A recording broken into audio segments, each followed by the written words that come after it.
Good morning, good afternoon, good evening, whatever time of the day it is you are joining us. This is the Tulsa World Scene podcast, which we effectively have named Fred for no good reason at all.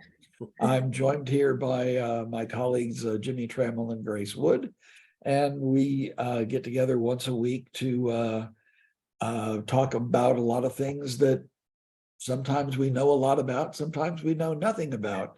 For example, the Oscars were announced this past week. And as somebody who has not been inside a movie theater since 2019, I don't think I'm in a position to comment too greatly about this year's awards, but you two are young and spry and get out more than I do. Grace, are you familiar with any of the movies that have been nominated this year? Yeah, there are certainly a lot of movies that were nominated that I haven't seen yet that I want to, like The Fabelmans, I've heard good things about, and some other ones too, like the Black Panther movie, Wakanda Forever, and Elvis. I never saw that one, but one movie that was nominated a bunch of times was Everything Everywhere All at Once, and I recommend everybody see that because it was truly just like one of the most unique movies I've ever seen, from just the storyline and the special effects and everything. And it was a lot of fun, and it kind of involves some actors that hadn't really been in the spotlight for a while. So it was a really good movie. But well, can you, for people such as your humble correspondent here who haven't seen the movie, what can you tell me a little bit about what it is about and why it impressed you so much?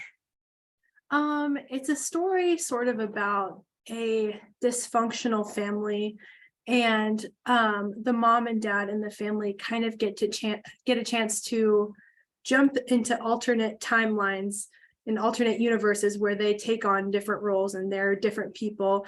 And it's kind of like, okay, if she had made this one decision when she was 10 or 11, her life would have gone this way, and she gets to kind of explore all these different paths. And it kind of just makes her, the mom, like appreciate where she is in the present and all of the different things that have happened in her life leading up to then, and kind of just, I don't know, appreciating what she has. So that wasn't the best way to explain it, but it's definitely a feel-good movie in the end. It sounds almost too science fiction-y to be approved by the Oscar people, you know? Mm-hmm. Yeah, definitely. And as I believe it does star Michelle Yeoh, Mm-hmm. who got her start, I believe, in martial arts films, and still does. I've seen her in a lot of action-oriented movies. Does this movie give her a chance to demonstrate her unique set of skills? Yes, so she does a lot of really cool stunts. And before seeing the movie, I didn't know that was like her background. So I was blown away. I was like, wow, she's so good at karate. But she's been training in that her whole life, and it definitely shows. So that was cool. Okay. If memory serves me right, I think that's still playing at the Circle Cinema. That's right. Okay, and so people can check it out there. I do know that the Banshees of Inisherin got nominated for a few things, and I must confess that is in my Netflix queue, but I have not seen it yet. So I have gotten as close to seeing an Oscar nominated movie as I'm probably going to get this year. That's about as far as I've got. What else are some of the that are up for? They still are doing the 10 for Best Picture, right?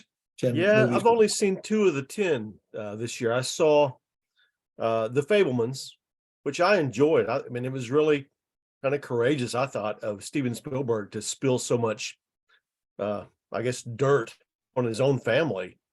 I don't know if I could have done that, but he sure did it. And, you know, for our enjoyment. And I enjoyed The Fabelmans, and I enjoyed the other one I saw was Women Talking, which hasn't even arrived in Tulsa yet. It will arrive by the time people hear this. It arrives Thursday at Circle Cinema and AMC South Roads 20.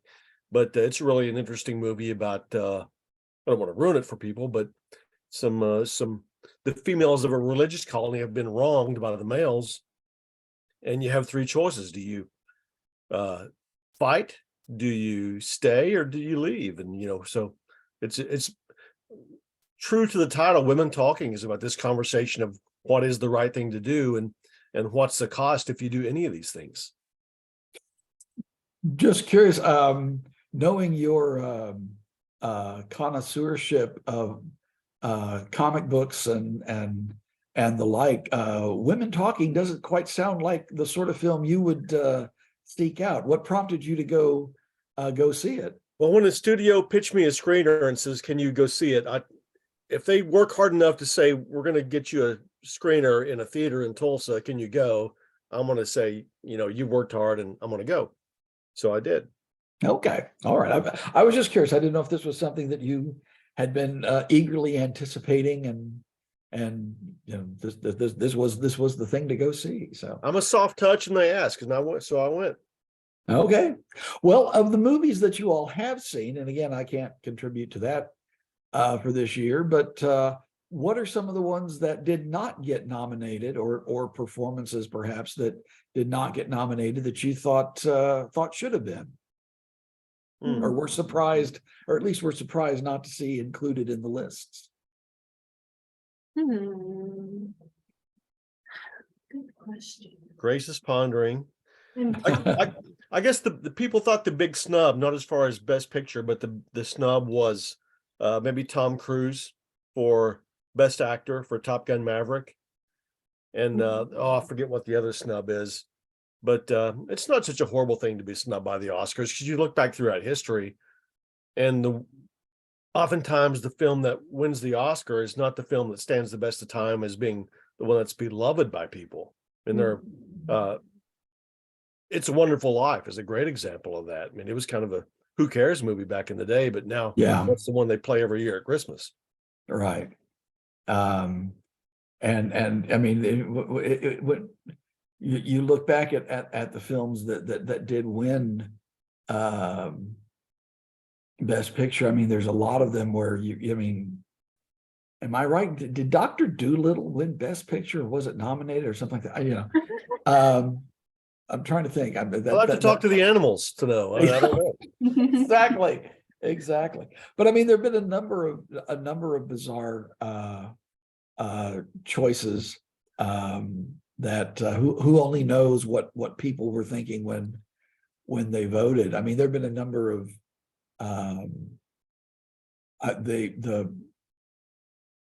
one of the best performances I can remember was by Donald Sutherland in Pride and Prejudice in the early 2000s, with Keira Knightley was the star of that. He plays the father, Mr. Bennet, and there's a scene of him just listening to Keira Knightley talk that's one of the most amazing bits of acting. I mean, he just breaks your heart, and he doesn't say a word, and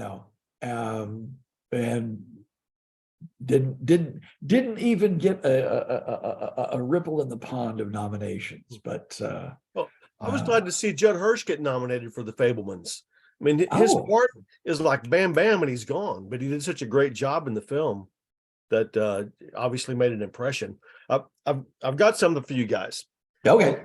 Lately, it seems like the winner, the Oscar winner, has been really kind of a more artsy niche movie that wasn't really a commercial success at all. I mean, some exceptions, but I'm being general here. I'm going to go down the list of recent Oscar winners, and we're going to see how far back any of us has to go to see who saw an Oscar winner. You ready for this? Okay. Oh, boy.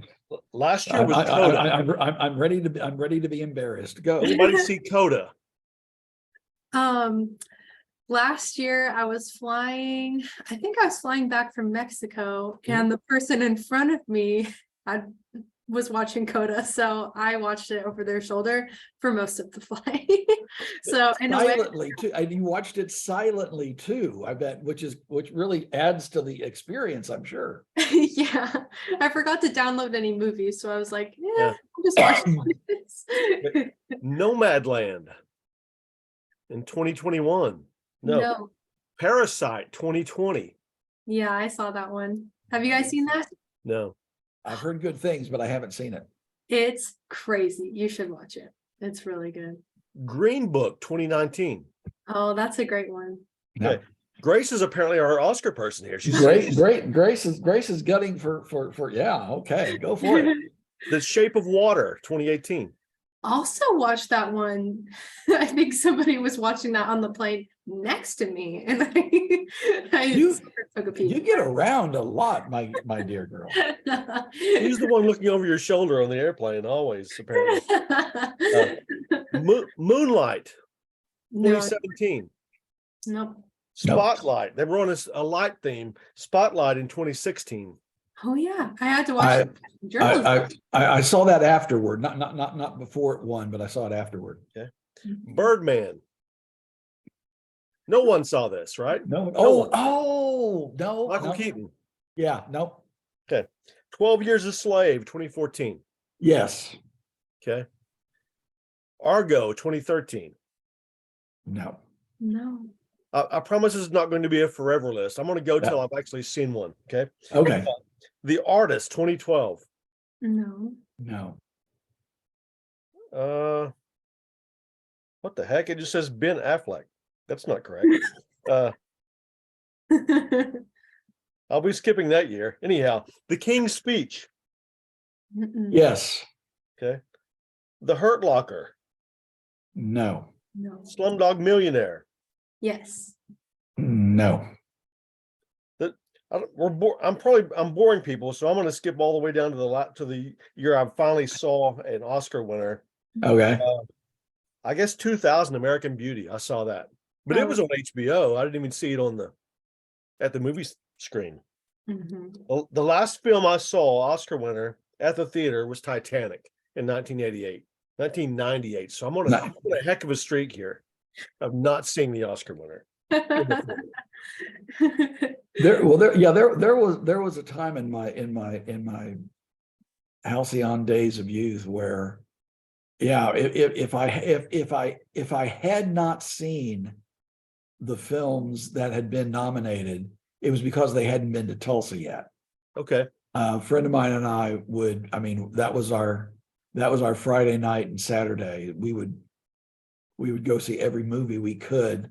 You know, we'd map out times and how long it would take us to get from one theater to another in the course of a Friday evening. But yeah, so it's that been a while since that's happened. But the funny thing is, I'll still watch the show. I don't know why, but I always watch the show. But I don't mean to be morbid, but I enjoy the in memoriam segment of the Oscars, just to remind me of who we've lost and who was great for so many years. Yeah. I'll toss out a small bit of trivia that I Okay. believe I know. Who gave the shortest performance that earned either Best Actor or Best Actress from the Oscars? The shortest amount of time on screen and won the Best Acting award. Wow. I feel like I've heard this before, but I can't think of it.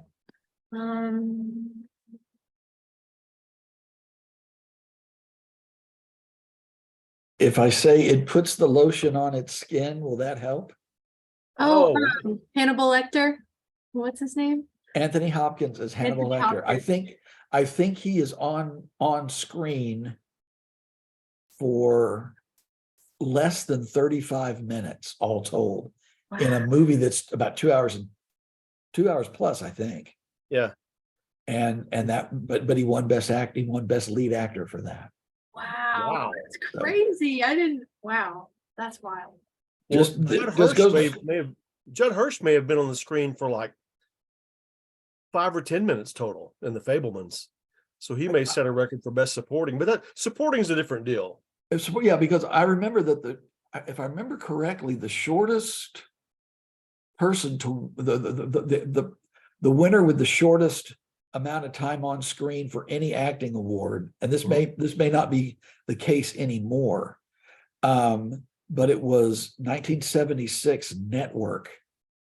Beatrice Straight won Best Supporting Actress, and her role was just a little over 8 minutes of screen time. She was played William Holden's wife, who he leaves her for another woman. But anyway, well, speaking of awards, we could do this other thing of have you done this, and I have a feeling this would be one I would win. But the James Beard Award long list has been announced. This is culinary awards: best restaurant, best chef, best hospitality program, best wine program, that sort of a thing. And there are a number of local restaurants and individuals that are nominated. Let's see, Ben Alexander of Mr. Kim's Steakhouse, Lisa Becklin of Farm Bar, and Paul Wilson of Boston Title and Abstract are up for semifinalists for Outstanding Chef Southwest. The Three Sirens restaurant group that runs the Bramble Breakfast and Bar, Shaky Jake's and Holy Mole and Bird and Bottle, they're up for Best Restaurateur, which is a national award. And the collective that puts out or that does the pop-up et al., which I believe, Grace, you've mentioned, they're up for Best New Chef. Smoke on Cherry Street is up for Best Hospitality. And I fear I'm missing one. American Solera is up for Outstanding Bar. So that's something that gives us something to go some dinner plans, if nothing else. For Don't let Faye Dunaway and Warren Beatty announce the winner of that, because we've been yes, that could create a problem. But Grace, James had something in his story today that was one of the more interesting things I've seen randomly in a long time. What was A restaurant review of a Mexican restaurant, and Oklahoma City people prefer yellow queso. Tulsa people prefer, for some reason, white queso. Who would have ever thought that the turnpike separates us with yellow queso and white queso? That surprised me too, because when it comes to queso, I am colorblind, but I did find that kind of odd that's what he pointed out. Is I was asking about, are there differences on the menus, because they have one in Sand Springs, they have one in Oklahoma City, they have this new one down it's down the street from me. It's at 21st and Yale. Pardon me. And the name of this place is, I'm sorry, Mi Pueblo. Mm-hmm. And he said, well, there's one thing that we found out is that Oklahoma City people, they really want yellow queso, so we had to change our recipe for Oklahoma City.